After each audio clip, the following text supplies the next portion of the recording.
Welcome to our weekly devotional this morning. Today we're going to be talking about Psalm 110, and we've been in the book of Psalms for quite some time now, and it's been a lot of fun. We've made it all the way now to book 5, so we're on the last part of the book of Psalms, and today this particular psalm is quoted in the New Testament quite a lot. And so, in fact, the first verse is quoted, or mentioned, I believe, 26 times in the New Testament. So it's quite an important psalm. It's also important because it's about Jesus. This is what we call a messianic psalm. And so that's enough of an introduction. Let's go to Psalm 1. I'll be reading from the New Living Translation today. So in this psalm, it says, a psalm of David. We've talked about that before as being a psalm by David. So here we go. Verse 1, the Lord said to my Lord, sit at the place of honor at my right hand until I humble your enemies, making them a footstool under your feet. And we'll go ahead and pause right there because you can see that one is super important. In fact, this is one that gets mentioned at several different places, as we said, and Jesus actually says something to the Pharisees about it in Matthew chapter 24.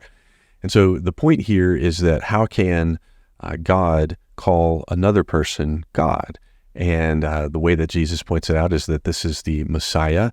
It's referring to Jesus here. So God the Father talking to God the Son, sit at the place of honor at my right hand. And so many of the references to the end times talk about Jesus sitting at the right hand of God the Father. And so with that in mind, let's talk about verse 2 through 3. It says, the Lord will extend your powerful kingdom from Jerusalem. You will rule over your enemies. When you go to war, your people will serve you willingly. You are arrayed in holy garments, and your strength will be renewed each day like the morning dew. And so in these first 3 verses of this messianic psalm, it talks about the Messiah as king. And so part of what we see in a king is that, as verse 2 points out, that the Lord will extend your kingdom from Jerusalem. You will rule over your enemies. It talks about going to war, being arrayed for battle, and having strength, each day like the morning dew. And so the point of these verses is that the one who we look to as the Messiah will act in this way one day. Now, it's not how Jesus acted on earth and his first coming, but it is how Revelation tells us he will act at the second coming. And so we can look forward to the city of Jerusalem being the seat of his government. The New Testament tells us there will be a new heaven and a new earth, and the city of Jerusalem will be where God reigns. And so, just as an aside, that's why we as believers make a big deal about the city of Jerusalem here and now, and the people of Israel, because the New Testament talks about there being a turning of Jewish people to follow the Messiah Jesus at some point in the future. And so we're looking expectantly toward that time and when God sets up his throne in Jerusalem. And so at some point in the future, at the second coming, Jesus will come back, and all of these things will be in effect at that point, and he will rule and reign over his creation.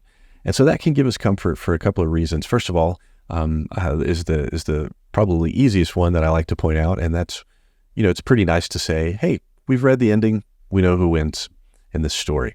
And so that can give us a little confidence in some of our trials and just frustrations that we get day in and day out, is knowing that God is going to win in the end, and having confidence in that.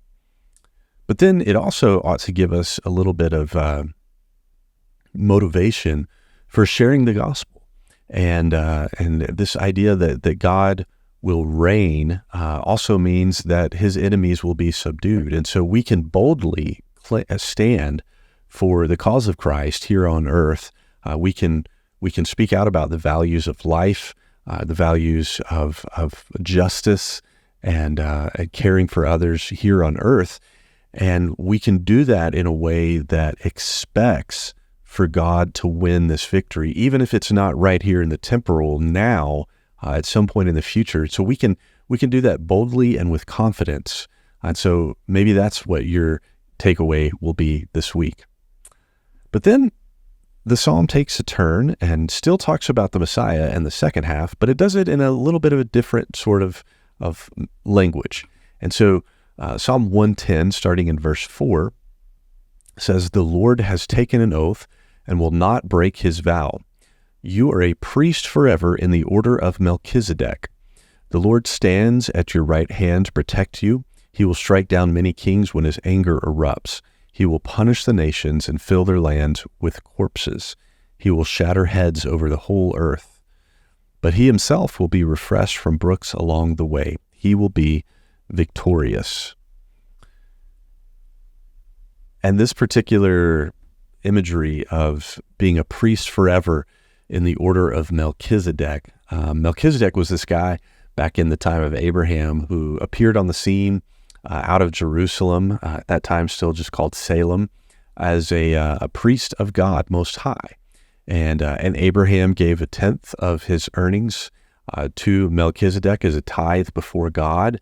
And so that's where the idea of Melchizedek comes from. He was not a priest from the priesthood of Aaron, the Levite. Instead, he was this kingly priest before God, this righteous one, seemingly outside of the Aaronic priesthood, the line of Aaron. And so we know that Jesus, as priest, is of this order of Melchizedek, this longer span, longer view in mind, that he will be the one who is a priest forever, just like Melchizedek. And because of this verse and some in the New Testament, people have wondered often if perhaps Melchizedek's appearance in Genesis was actually Jesus himself. And I wish I knew the answer to that, but I think we're just going to have to wait and see one day. The point here is that this one who will come, the Messiah, who we know is Jesus, will be a priest before us. And a priest is someone who acts on behalf of the people to bring the worshipers into right standing with God. And so this is what Jesus will fulfill and has fulfilled and begun to fulfill in order, in regard to us, has begun to fulfill that role through the cross. By his sacrifice, we are made right with God. And so you can think of some other New Testament scriptures that point to Jesus having written us in the book of life. And so at the judgment, we can take confidence that our name is written in that book. And that, as verse 5 points out, as when God's anger erupts, it will strike down many kings, but not those whom Jesus' blood has covered. And the judgment that will come in the second coming, at the time of the Messiah's second coming, that judgment will actually be a horrible thing for kind of the world at large who doesn't follow Jesus, but for those of us who are under the priesthood of Jesus, made right by his sacrifice, we look forward to that as a time of blessing, a time of encouragement, just a wonderful thing for us. And so I hope that gives you a little bit of confidence about the end. That wasn't really where I meant to go with this, but that's kind of where we ended up.